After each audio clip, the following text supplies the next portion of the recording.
Welcome back to Nourishing Maine. I'm Mary Kate Rennie. And I'm Marge Kilkelly, and we're here at Dragonfly Cove Farm in Dresden, and we are joined today by Bree George. And Bree is an oyster farmer, so we like to have lots of different kinds of farmers come on the show. True. Actually, Bree and I met at the Ag Trade Show in January and started talking about oysters and how it's just such an amazing industry right now. Oh, absolutely. And you've been working on an oyster farm in the Damascotta River for A little closer to a year and a half now. So just enough time to have seen the entire process and then some. Yeah. And it's a full year process. Oh yeah. I didn't know that.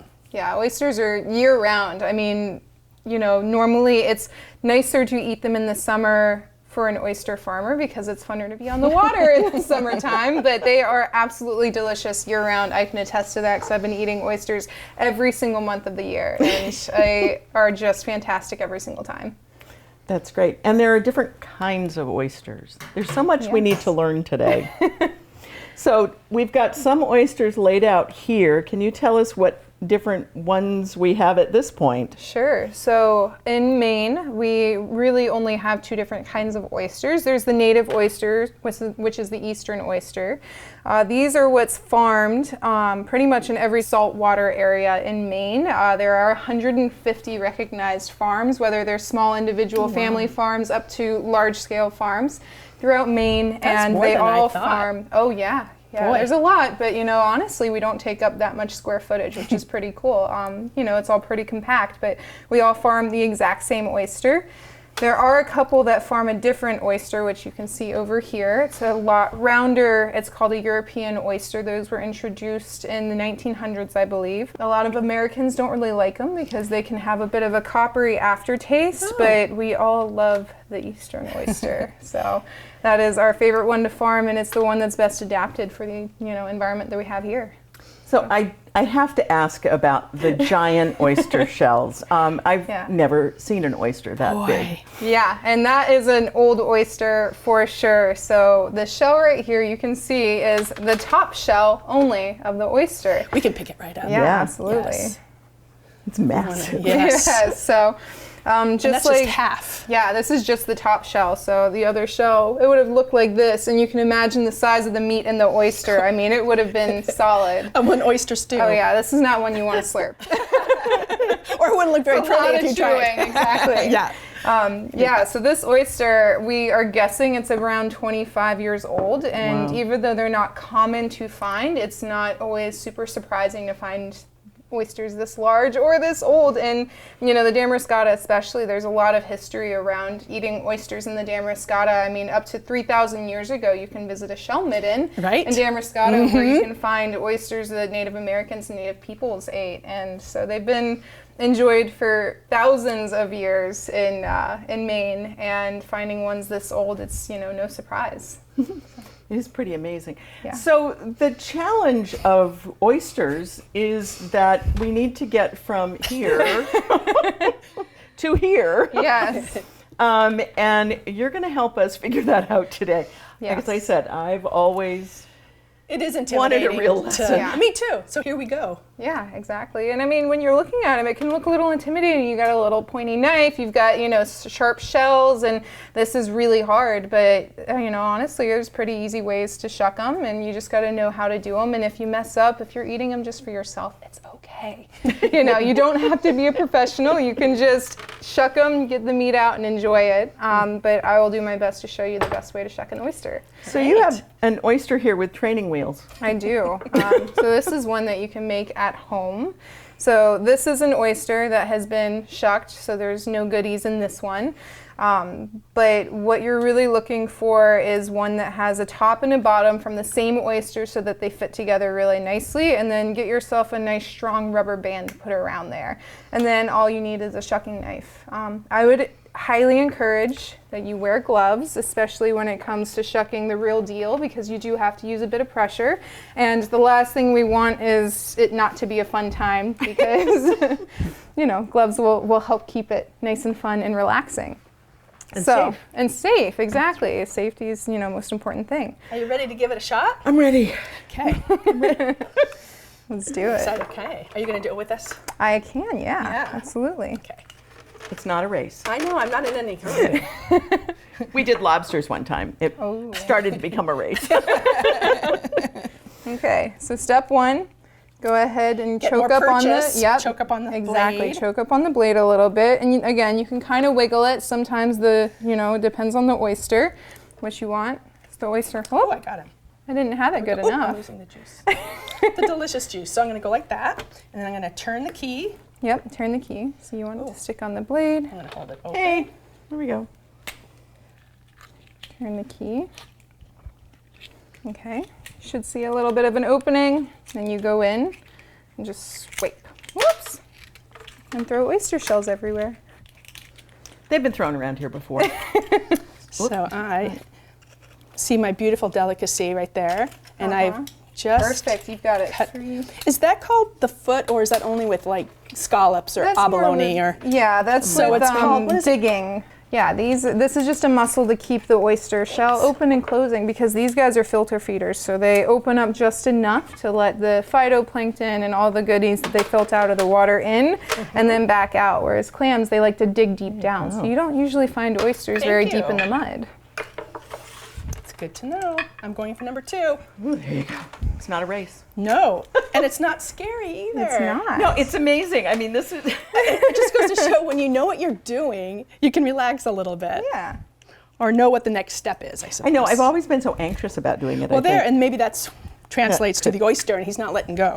I think it's because when we see oysters being shucked, the person is either in a hurry or really, really good at it. Yeah, so it looks like they can do it in 5 seconds, and we don't have to rush. Yeah, I am not a professional. I mean, I've shucked oysters, obviously, but I'm not someone that, gets it perfect every single time. And Well, what was it you told me? It was like 10,000 yeah, before you're 10,000 considered? oysters. Yeah, then you can consider yourself a professional for sure at 10,000 oysters, but I am not quite there yet, so. So we are going to make, we're going to have raw oysters today, of course, with wonderful toppings. But we are also going to be having some oyster stew and a baked stuffed oyster that I've worked on for a while and is pretty yummy. And so I am going to go back to the stove and work on my stuffing. And while I'm doing that, I'm going to leave you guys to shuck some more oysters. All right. How's that? Great.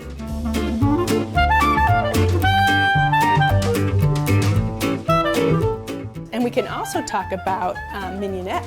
Is that how we say the dressing, or is it considered a dressing though?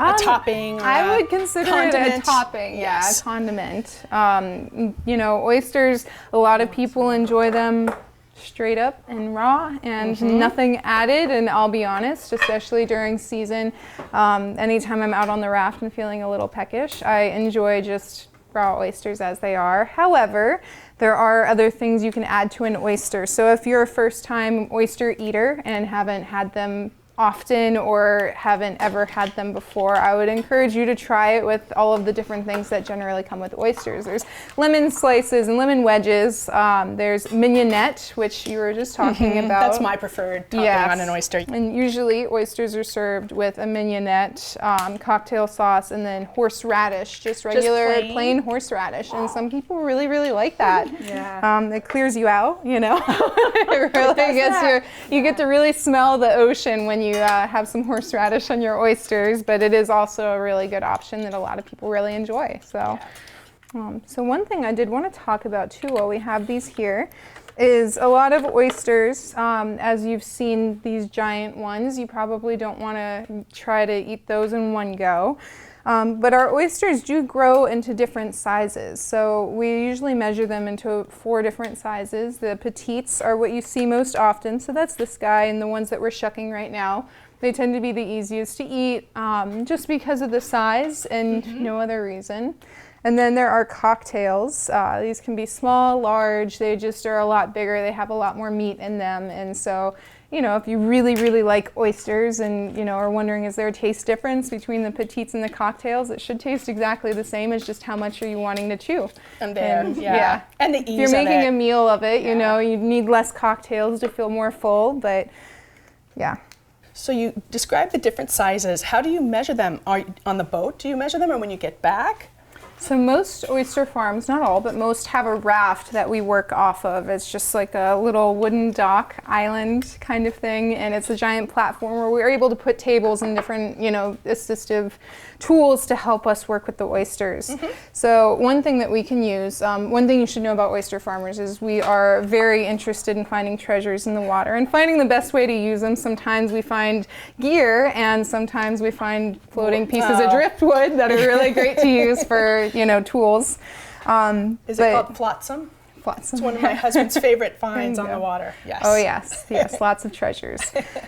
So I made this kind of makeshift board. Usually the ones that you learn on are much more simple. You know, not that this isn't simple, Are there words on here? There are, yeah. So these are the different sizes. And so usually when you're learning how to sort oysters, what you will do is you will take the oyster, you can put it you stand it just like that. And then if it crosses the line, that's the size that it is. So this one, if you look, crosses the cocktail line, which means it is a cocktail. And so this whole band right here means it's a cocktail. Great. And then I would do the same thing for this one. This one obviously does not pass the cocktail line and stays in the petite area. So this is going to be a petite oyster. But once you've been oyster farming for a little while, you get really good at doing this and can do it completely just by looking at an oyster. You don't need the board, you don't need anything to tell. Absolutely. So this is definitely a cocktail. Oh, it's on the line. It's on the line, so we would consider that a petite. There you would. So the line or below. Yep, Okay, gotcha. exactly. That's awesome. And then, you know, especially for ones like this, it's pretty obvious exactly where they lie, but just in case, if you need to, you can always check the board. But that's how we sell oysters, is based off of how many inches they are, you know, from the very tip of the hinge all the way to the tip of the shell. And, you know, sometimes it can be a little thin during the warmer months when they grow. The tip of the shell gets a little bit brittle. It doesn't affect the oyster at all, but we also have to kind of round down. So there's some intricacies to it. That makes sense. So when it comes to the mignonette, I know the traditional is simply shallot and a vinegar. And it's a apple cider vinegar, or is it a red wine vinegar? It is up to you. Yeah. So we made a traditional, which is just that, the shallot, and I think we did use red wine vinegar. Well, I think we should try it. All right. And then we get to try a different topping. And that's part of the fun of oysters, right? Is you don't have just one. They're like potato chips. It's just with the oysters, you get to have all of the different toppings. Oyster farmer. Yeah, exactly. I love it. Yeah, you get to have all different toppings that you can try with each one. You know, if you get 6 oysters, try 6 toppings. All right. And sometimes when you order them at the restaurant, you know, a half dozen feels very decadent, but they're not very big. And to your point, you can eat a lot of them. Oh yeah. Oh, I'm behind. We're waiting. We're waiting. I'm so excited about this. Okay, kids. Cheers. Cheers.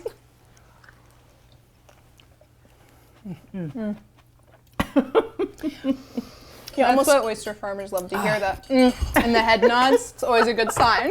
It's just the ocean. I'm gonna do one more with that one. The first time I had oysters, I was sort of skeptical about it, and a friend of mine said, "It's like having the ocean in your mouth."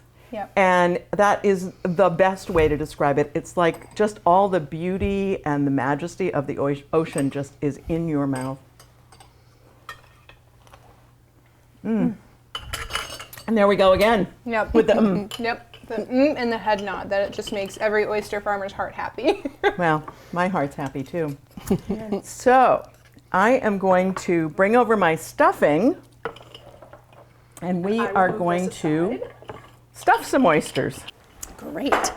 So what I've done over on the stove is I have combined some panko breadcrumbs and sauteed onion and celery and garlic and spinach and Parmesan cheese. And this is going to be our stuffing. And so we're going to put the oyster shells in here, which the only problem is that they just don't they don't sit up as nicely as I'd like them to. Yeah. We could have some assistance, I bet. You think? Mm-hmm. I think there's a Joe way for that. Let's go.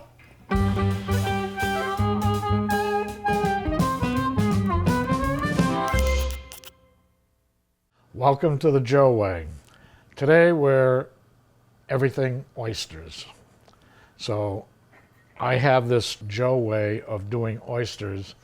When you shuck out an oyster and you try to bake it, it has a tendency to flop around, go everywhere.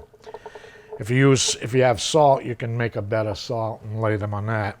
I find if you just lay them on a cupcake tin, you can get them to lay just about any direction or any way you want so they're level, and bake them that way. And when you do that, they come out like this. And then you enjoy your baked stuffed oyster. Also, in talking with Bree today about oysters, she mentioned the fact that you can freeze oysters. And she says what you do is you take the oysters, wash them,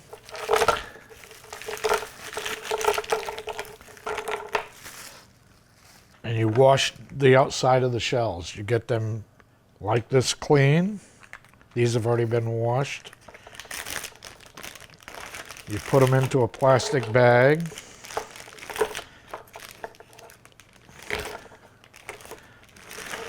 Kind of get them in there kind of flat and with most of the air out of the bag.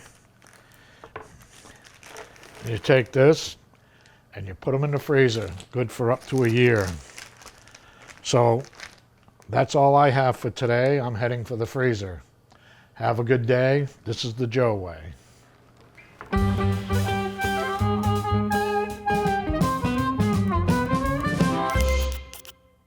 Thanks, Joe. That is so much easier. And you don't lose any of the good insides. That's right. And so you have the shucked oysters over there in a bowl. I do. And I'm going to make a cute little bed with about a tablespoon of this stuffing. And then I want you guys to just tuck an oyster into there. Sure. We can do that. And if it's a real small one, then use 2. If it's a bigger one, you can use 1. And these are wonderful for appetizers. They're so yummy. Oops. I gotta get over here. That's a big one. There's 2. I'm going to let you have it. Thank you. Mm-hmm. And then I'm going to cover, put a little quilt on this guy and cover it up. And these are going to go in the oven. And it must just get steamed inside. Oh, yeah, they're so good. And all the flavor, I've also used some of the oyster liquor in the stuffing, and then we add that to the oyster itself being in there, and it's a pretty wonderful thing. And so now I'm going to take half of the Parmesan cheese. I think we got an oyster on all. And so, oh yeah, you did. Okay. I checked before I put the quilts on. And this is going to go in our convection oven at 350 for about 15 minutes until it's nice and brown. Mm-hmm. So I'm going to stick that in there.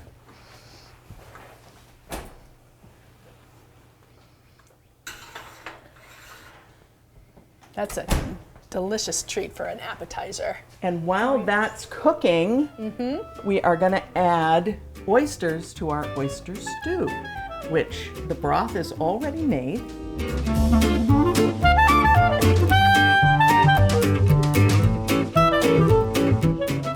And we'll be using the remaining shucked oysters. Yes, the remaining shucked oysters are going to go right in here.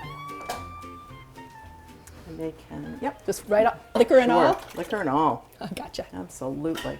You wait for the oysters to curl. I don't know how else to describe it. And it's, again, this broth is nice and hot and those oysters were just shucked, so it's not going to take probably more than maybe 5 to 8 minutes. I always make a stew or a chowder seafood with potatoes and onions and celery because that's the base for my fish chowder usually. It just gives it a great flavor. The big difference between doing this and lobster stew, which we've made before, or a fish chowder, the fish can cook for a long time.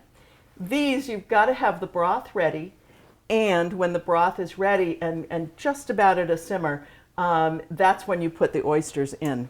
Delicious. So that you're just cooking them enough. You don't want to overcook them. And you don't want to bring this to a boil, because with any soup that is milk-based, if you bring it to a boil, it can curdle. It doesn't mean it tastes bad. It just means it doesn't look as good as it should.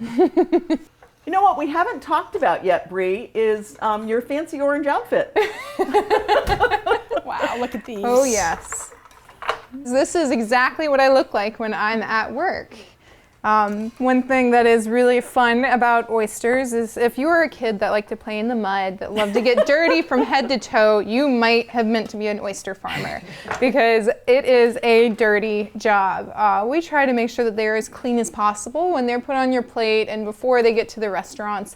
But, you know, the truth of the matter is they are really dirty. And, you know, that's a good thing. That means that they are filtering water, that they're cleaning, and that, you know, they're getting the nutrients that they need to keep growing big and strong. So we try to protect ourselves as best we can with gear to, you know, keep from having to do a load of laundry every single day.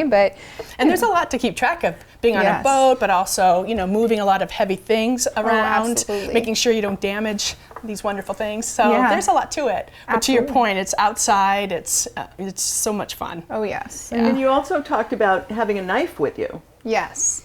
You know, for as fun as oyster farming can be, it can also be a little dangerous. You're working with really heavy equipment sometimes. You're working with moving boats and tides and wakes and animals and, you know, all of these different factors that can play in, and rocks. And, you know, it can be really nice to be safe and know that, you know, you're watching out for your crew members, that you're watching out for each other and trying to use safe practices as much as possible. It can also be really useful for just doing everyday tasks. You know, most oyster farmers start with oysters that are bought from a hatchery. You know, we're talking millions of oysters that are bought. They're much smaller than what I have in my hand. By the time we get a hold of them, they are generally smaller than this by a little bit, but we work with them all the way from this size to this size. And the entire time it takes a lot of moving and a lot of doing different things, putting them in different types of gear. Normally you'll find two different methods of farming oysters. There's top culture and bottom culture. Top culture, they sit in one of these. You know, then there's different variations of this, but top culture means that they're in bags in what we call condos. So each of these little slots will hold bags of many, many oysters. And this means that the oysters are suspended, this floats, so they're suspended just under the water where they are getting lots of goodies, lots of green algae and things to filter through. But it also means that we can very easily access them and take care of them. Right. So that's top culture. Bottom culture, we toss them into the river. It's just that easy. And then we'll usually drag them up, and that's when we can sometimes find treasures. So, and that's why you get such a variation in the size and age of oysters and the shapes as well. I mean, you can get some really interesting, diverse shapes out of oysters most of the time. And you see the ones that look the way we want them to look like, but they can get really bizarre. So one of the things to point out, again, I cooked this until the oysters started to curl. And it's just the outside of the oyster just, there's one. See, it's just curled. And that's the way that you know that it's done. And you don't want to overcook them. And, you know, you probably don't want to undercook them either, but that's when you know they're done. And this is cream and milk. It smells so good. So let's give her a try. And a lot of the flavor in this soup comes from the oyster liquor. It really does, because that's what I cook the potatoes in the beginning. Oh yeah. See, that's what cooks like to hear, is the oh yep. It's that in the head nod. Yeah, that salty liquor. It's not even yummy. salty. It's seawater flavor. Adds just a delicious touch. And then we should try a baked one. We have so many things to try here today, guys. Yum. All right. And I love the stuffing in this. I mean, it picks up all the wonderful oyster flavor. And the cheese on top. And the oyster is so soft, similar to the texture in the stew. Yep. And it's so delicious. Excellent. Mild. Well, we have done oysters in a lot of ways, and we've learned about oysters. And thank sure you very have. much for that. Absolutely. And we did the oyster stew, which has potatoes and onions and celery, heavy cream, milk, butter, and obviously oysters. And we did the stuffed oysters, and that came with 2 cloves garlic, green onions, 3 of them, a half a cup of frozen spinach, 1 stalk of celery, diced, 3/4 cup panko crumbs, 2 tablespoons butter, 1/2 cup parmesan, and then you squeeze lemon on top. Which we didn't do, but you don't have to. That's true. Yep. And then we had, obviously, the raw oysters with the wonderful mignonette sauces, the traditional one with rice wine vinegar and then Bree's sweet seaweed. Yes. So this has just been, while it's been a lot of opportunities to eat oysters, it's also just the beginning. And I really encourage everybody to find a local oyster farm and check it out. There's the Maine Oyster Trail, and you can visit oyster farm after oyster farm after oyster farm, and nothing wrong with that. And We now love that you've visitors. learned how to shuck your own oyster, it's not scary anymore. Yeah. That's right. Exactly. And you're a great teacher. Really good teacher. Thanks so Thank much. you. Wonderful. Really great. Well, thank you so much for joining us on Nourishing Maine. I'm Marge Kilkelly, and we're here at Dragonfly Cove Farm with our guest, Bree George, who is an oyster farmer. And we've had a great day today cooking oysters.